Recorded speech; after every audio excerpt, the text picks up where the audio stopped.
الرحمن الرحیم۔ معزز سامعین و ناظرین، السلام علیکم ورحمۃ اللہ وبرکاتہ۔ میں امید کرتی ہوں کہ آپ سب خیریت سے ہوں گے، خوشحال ہوں گے۔ میری دعا ہے کہ اللہ تعالیٰ آپ کو خوش اور آباد رکھے۔ آج کی میری اس ویڈیو کا موضوع ہے غزوہ احد۔ اس ویڈیو میں آپ جان سکیں گے جنگ احد کے اسباب، احد میں جنگجوؤں کی تعداد اور جنگ احد کا خلاصہ اور نتائج۔ اس لیے ویڈیو کو لاسٹ تک ضرور دیکھیے گا۔ اگر آپ ہمارے چینل پر نئے ہیں تو چینل کو کائنڈلی سبسکرائب کر دیں اور بیل آئیکن کو پریس کر دیں۔ تو آج کی ویڈیو کا موضوع ہے جنگ احد، جو کہ دوسری اہم اسلامی جنگ تھی۔ احد کی ابتدائی اسلامی تاریخ کی دوسری اہم ترین جنگ ہے۔ اسلامی کیلنڈر کے مطابق یہ 3 شوال 3 ہجری کو لڑی گئی۔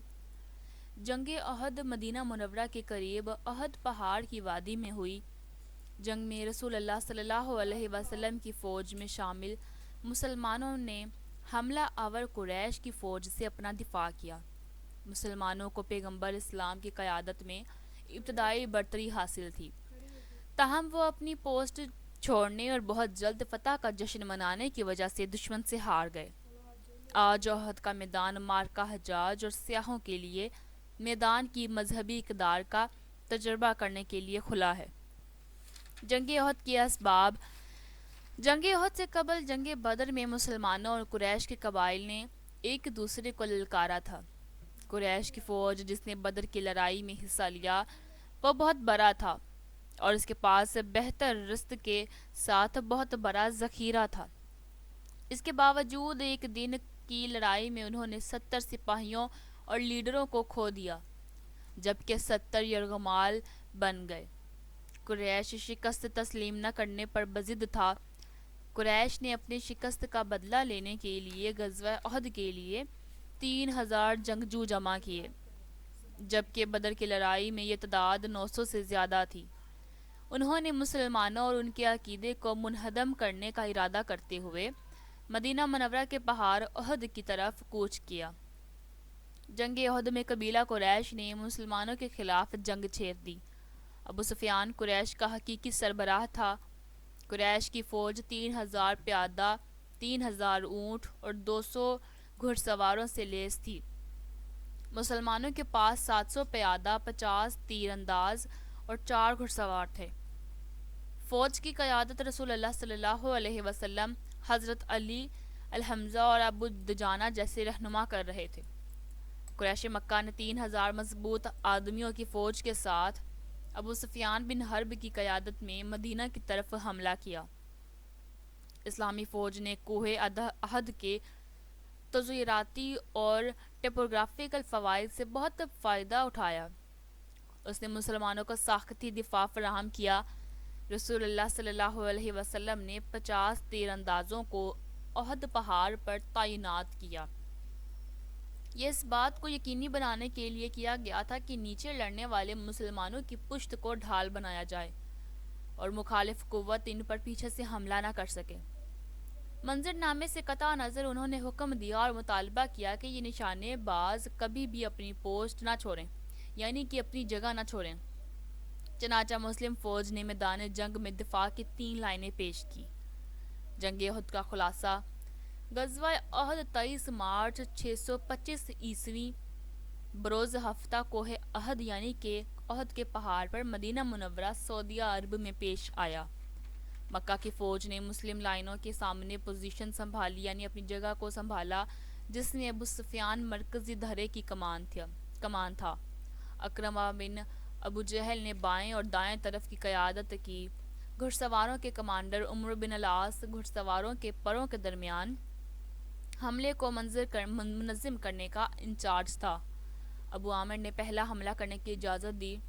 مسلمانوں کی طرف سے پتھروں کی بارش سے روکنے کے بعد ابو عامر اور اس کی فوجیں مکہ کی خطوط پر پیچھے ہٹنے پر مجبور ہو گئیں، جس کے بعد مکہ کے رہنما طلحہ ابن ابی طلحہ العبادی نے آگے بڑھ کر مسلمانوں کو ایک جنگ کا چیلنج دیا۔ چنانچہ محمد کے چچا زاد حضرت محمد صلی اللہ علیہ وسلم کے چچا زاد بھائی علی ابن ابی طالب آگے بڑھے اور طلحہ کو ایک ہی وار سے باہر کر دیا۔ طلحہ بن ابی طلحہ الابداری کا خاندان مکہ کی فوج کے معیار کی حفاظت کا انچارج تھا۔ چنانچہ طلحہ کے بھائی اور بیٹے مکہ کے جھنڈے کو بچانے کے لیے ایک ایک کر کے نکلے اور بہادری سے لڑتے رہے، یہاں تک کہ وہ سب مر گئے۔ لڑائی کے بعد دونوں فوجیں عام لڑائی میں مصروف ہو گئیں، لیکن جیسے ہی مسلمانوں نے مکہ کی صفوں پر حملہ کیا، قریش کا اعتماد تیزی سے ٹوٹنے لگا۔ جنگ احد کے نتائج: جوں مسلمانوں نے رفتار پکڑی، انہوں نے مخالف قوتوں پر تیزی سے فتح حاصل کر لی، جس کی وجہ سے مسلم فوج کے حوصلے بلند ہو گئے۔ تاہم جیسا کہ مسلمانوں نے کامیابی سے مکہ والوں کو پیچھے ہٹنے پر مجبور کیا، نشانہ بازوں میں ایک خامی دریافت ہوئی۔ وہ نشانے باز جو احد پہاڑ کے ڈھلوان پر تعینات تھے، میدان جنگ کی طرف بھاگ گئے۔ انہوں نے اپنے بے پناہ غرور کی وجہ سے بزرگوں کے حکم کی نافرمانی کی۔ مکہ کی فوج نے اس صورتحال کا فائدہ اٹھاتے ہوئے مسلمانوں پر پیچھے سے حملہ کرتے ہوئے پہاڑ کا چکر لگانا شروع کیا۔ اس نے مسلمانوں کو بے خبر اور پریشان کر دیا۔ بدقسمتی سے بہت سے مسلمان نبی صلی اللہ علیہ وسلم اور آپ کے وفادار دوستوں اور مومنوں کو پیچھے چھوڑ کر جنگ سے بھاگ گئے۔ جنگ احد میں بہت سے مسلمان اس نافرمانی کی وجہ سے مارے گئے اور مسلمان اپنے دشمن کو شکست دینے میں ناکام رہے۔ ابو سفیان نے مدینہ کے زخمی مسلمانوں پر دوبارہ حملہ کرنے کے بجائے مکہ واپس آنے کا فیصلہ کیا۔ بیٹھوں کیسے؟ یہ کب سے چل رہی ہے؟ علماء کا خیال ہے کہ اس لڑائی میں مسلمانوں کو شکست ہوئی کیونکہ انہیں مکہ والوں سے زیادہ نقصانات کا سامنا کرنا پڑا۔ تاہم حضرت محمد مصطفیٰ صلی اللہ علیہ وسلم اور اس کی فوج میدان جنگ میں لاشوں کو دفنانے کے بعد اسی شام گھر واپس آ گئی۔ مکہ کے لوگ شام کے لیے مدینہ سے چند کلومیٹر دور حمر الاسد کی طرف ریٹائر ہوئے۔ حضرت محمد نے اگلے دن ایک چھوٹا سا گروہ مکہ کی فوج کو گھر جانے کے لیے روانہ کیا۔ واپسی کے بعد حضرت محمد نے ایسا اس لیے کیا کیونکہ وہ جانتے تھے کہ مکہ والوں کو مدینہ کے علاقے سے باہر نکالنے کے لیے طاقت کا مظاہرہ ضروری ہے، کیونکہ ممکن تھا کہ اس دوران کفار ان پر حملہ کر دیتے۔ میں امید کروں گی ناظرین کہ آج کا واقعہ بھی آپ کو پسند آیا ہوگا۔ اگر ویڈیو اچھی لگی ہو تو لائک، شیئر اور کمنٹ ضرور کیجیے گا اور اپنی قیمتی رائے کا اظہار بھی کیجیے گا۔ چینل کو سبسکرائب کر دیں اور بیل آئیکن پریس کر دیں تاکہ اپلوڈ ہونے والی ہر نئی ویڈیو کا نوٹیفیکیشن آپ کو مل جائے۔ اپنی دعاؤں میں یاد رکھیں۔ اللہ حافظ۔